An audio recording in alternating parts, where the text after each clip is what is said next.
to tee you up before I brought you on earlier on, I confirmed that you were not wearing a yellow shirt, nor were you beside the Tampa Bay Lightning penalty box. But what did you make first and foremost of that kerfuffle? Like, it brought back memories of like the Tucker era, didn't it? It did. It made me think of Ty Domi in Philadelphia, the Yeah. fan falling into the box. And I think to me, it sort of symbolized what a special night it was for the fans. And I said this from the press box because of that opening shift of the game from Mitch Marner, where he steals the pass, draws a penalty, scores a goal. It all happens in 47 seconds. The Leafs had the crowd. And that is a thing that you might take for granted in really great markets for fans, like let's say Boston. But in Toronto, it's fickle. You have to win the crowd, kind of like that quote in Gladiator. Win the crowd and you'll win your freedom. Well, the Leafs won the crowd from the moment the puck dropped in game 2, and they kept them for the entire game. And seeing that penalty box interaction, the chance as well of Corey Perry sucks, all that stuff, it just shows that the fans were with the Leafs that entire game.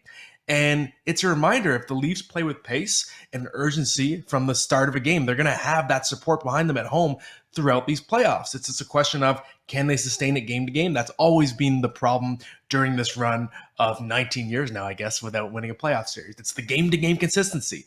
But we saw last night what it can do and how magical it can be for the fans when they're having that urgency right from the start. And that's the key. And as you know, I used to work with Gord Stellick, who does great work still for Sportsnet. And he always used to say, make Scotiabank Arena a house of pain. I'm not saying going into the penalty box and start trolling and fighting the players, but like, I want that building loud. I want it difficult to play against. And I think for the first time in a long, long time, I think it was both. Like, I think they made it difficult on Tampa.